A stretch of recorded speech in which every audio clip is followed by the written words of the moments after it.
네, 안녕하세요. 아파트형공장 투자연구소의 장영광 대표입니다. 안녕하세요. 오닉스 지식산업센터를 신축한 성공을 이끄는 남자 정성호입니다. 네, 대표님, 저희가 매번 아침에 찍다가 오늘 또 오후에 찍고 있거든요. 또 기분이 또 새롭네요, 그죠? 네, 뭐 해는 저물어 가고 네. 어떻게 보면 세상 변화를 느낄 수 있는 것도 하나의 좋은 방법 같습니다. 변화를 약간 두는 것도. 그래서 보통 저희가 점심 전에 찍을 때는 배고픈 직장인들이 막 식사하러 막 달려드는데 이제 좀 느긋해져서 퇴근하시겠죠, 이제? 추운 겨울에 이제 퇴근을 좀 하실 텐데 항상 그렇듯 뭐 조심해야 되잖아요. 출근도 조심해야 되고 퇴근도 조심해야 되고 이러면서 거래할 때도 막 거래할 때 막 흥분되잖아요. 내가 이러고서 수익률 얼마고 막 계산하다 보면은 실수하거나 놓치는 부분이 분명히 있더라고요. 그래서 오늘도 이제 또 이 방송을 보고 계실 H 대표님 거래를 진행하셨는데 이 옆에서 봐주시는 분들이 많이 있다 보니까 놓치는 부분을 이제 하나하나씩 이제 보완해 나가셨던 부분이 있어요. 그래서 오늘 그 얘기를 좀 한번 해보도록 하겠습니다. 그래서 그 대표님께서 오늘 거래하시는 데 있어서 여러 가지 일을 하루 만에 끝내시려다 보니까 지난주 금요일부터 급하게 막 이렇게 넘어갔어요. 그래서 은행하고 또 법무사 이런 분들이 끼잖아요. 혹시 그럴 때 주의해야 될 점이 있을까요? 네, 처음에 그 거래하다 보면 전체 플로우를 아는 사람이 거의 없어요. 그리고 또 이거는 부동산 물건이 등기라는 국가기관에다가 등록하는 거잖아요. 아주 자세히 말한다면 대법원 사이트에 등기부 등록을 해야 돼요. 그래서 그런 일련의 그 절차가 어떻게 보면 되게 형식적으로 잘 되어 있고 이게 물건이다 보니까 사고가 나면 큰 사고잖아요. 대출 기관도 사고고 매수하는 자도 재산을 잃을 수 있고 또 중간에 또 법률적 침해가 있는 경우도 많아요.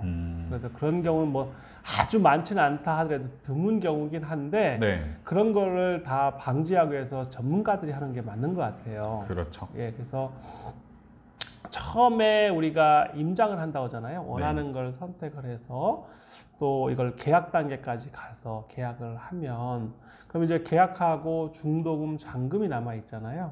그래서 중도금, 잔금을 하면 법적으로 또 이게 완전히 다른 효과를 가져요. 중도금을 하고 난 경우와 중도금을 하지 않았을 때의 그 계약상 그 효과가 너무 틀리거든요. 그런가요? 보통 계약금을 냈을 때부터 효력이 나오는 게 아닐까요? 계약부터 효력이 발생하는데요. 중도금을 넣으면 계약 파기가 쉽지가 않아요. 그 두 배를 보통 물어주잖아요. 그래서 그런 문제하고 곁들여서 자세한 건 뭐 제가 그 법률적 특강은 매매와 관련돼서 따로 특강을 해야 되는 부분이라서 이거는 뭐 유튜브에 단순히 해야 될 일이 아닌 것 같고요.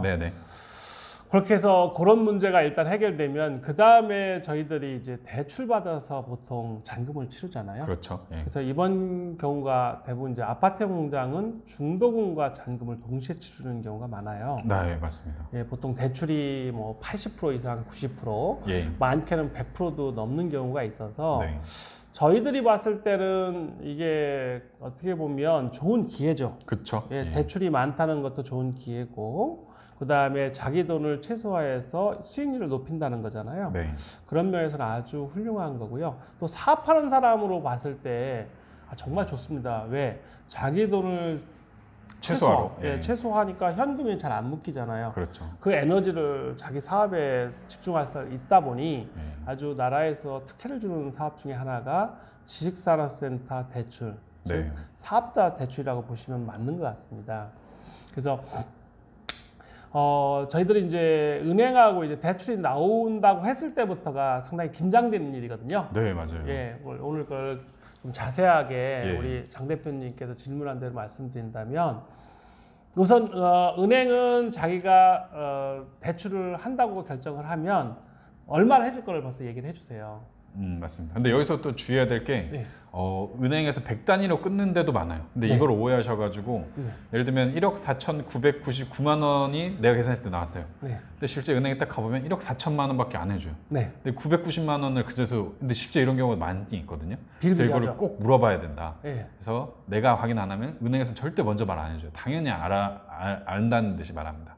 은행은 그런 이유가 하나 있습니다. 이 사람의 현금 흐름이나 자금 동원력을 이런 식으로 사실 그 실험하는 경우가 많아요. 아, 테스트하는 거군요. 예, 테스트용입니다. 어떻게 보면. 저희도 은행을 테스트해야 되지 않을까요? 당연히 그렇죠. 그래서 저 1억만 빌려주세요. 네. 네. 그래서 대출 받을 때 예. 정확하게 제가 90%라 한들 뒷자수까지 정확히 얼마 나옵니까라고 확인하는 게 가장 중요합니다. 예, 요 질문은 진짜 중요합니다. 예, 왜냐하면 자기 버젯이 항상 넉넉한 사람은 하나도 없습니다. 네. 그래서 정확한 금액을 확인하는 게 첫 번째 우선이고요. 네. 그 다음에 이제 이 일은 은행도 법무사를 끼고 합니다. 네. 그래서 은행은 결코 돈을 대출자한테 주지 않아요. 다이렉트로 안 주죠? 예, 전혀 주지 않아요. 그러니까 법무사를 통해서 법무사가 그 돈을 다 관여하는 이유가 하나 있습니다. 만약에 돈을 갖고 없어질 수 있죠. 없어질 수가 있어요. 돈 갖고 떼요. 네. 네. 중국 분들이나 해외 분들도 많이 빌린다고 하시더라고요. 그런 네. 부분도 있는 것 같아요. 예. 네. 그래서 보통 이제 그런 사고가 분명히 있었기 때문에 100에 하나 사고 나면 그거 책임져야 하잖아요. 그렇죠. 근데 부동산은 커요. 대출 그쵸. 규모가. 1억, 2억이 아니고 10억, 100억짜리면 진짜 예. 저 같아도 하고 싶은 마음이 생길 것 같습니다. 네. 그래서 법무사한테 대행을 주는 가장 큰 이유는 변호사는 비싸고 또 그런 잡무를 잘 안 하려고 한다 하잖아요. 그러니까 법무사는 그 중간 단계에 있어서 조금 더 저렴하고 또 은행하고 완전히 링크돼 있습니다. 그래서 법무사분 중에 사무장이겠죠. 영업을 제일 많이 하는 곳이 은행일 겁니다. 네. 은행 지점 몇 개만 있으면 평생 먹고 살아요. 아, 법무사분들도요? 예. 수수료를 먹고 살아야 되니까. 그러니까 계속 하루에도 10건이든 50건이든 한 지점에서 대출이 나가는 거잖아요. 아, 그걸 다 맡아서 도맡아서 하시는구나. 네. 그 이전 등기만 있는 것도 아니고 말소 등기. 그렇죠. 예, 저도 오늘 10만 원 냈거든요. 말소. 대행으로 법무사분이 해주시나 보네요. 같이 하니까. 저는 이제 오닉스 지식삼 때에 가지고 있는 소유자니까 갖고 있는 대출이 있으면 말소하잖아요. 그것도 돈이 들어가네요. 예, 5만 원씩 해서 신탁까지 말소해서 10만 원 제가 현찰드렸어요. 근데 보이지 않는 비용들이 꽤 많다는 거죠. 그러네요. 그래서 매매를 한다고 하면 그 법무사, 즉 은행한테 먼저 물어보고요. 그럼 은행은 뭐라고 하냐면 저희들 이러이러한 법무사님이 있습니다. 그래요. 맞아요. 그러면 어떻게 할 거냐고 물어봐요.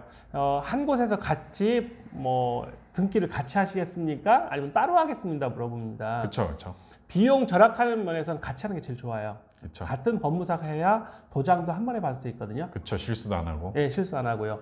그러면 이제 비용을 항상 세금 플러스에서 기타 비용까지 다 하나를 엑셀표로 줍니다. 네, 맞아요. 그런데 이거를 정확히 아는 소비자가 없다고 봐야죠. 그렇죠. 예, 안다 하더라도 세금은 세금대로 좀 복잡하고, 그 다음에 각각의 인지죠.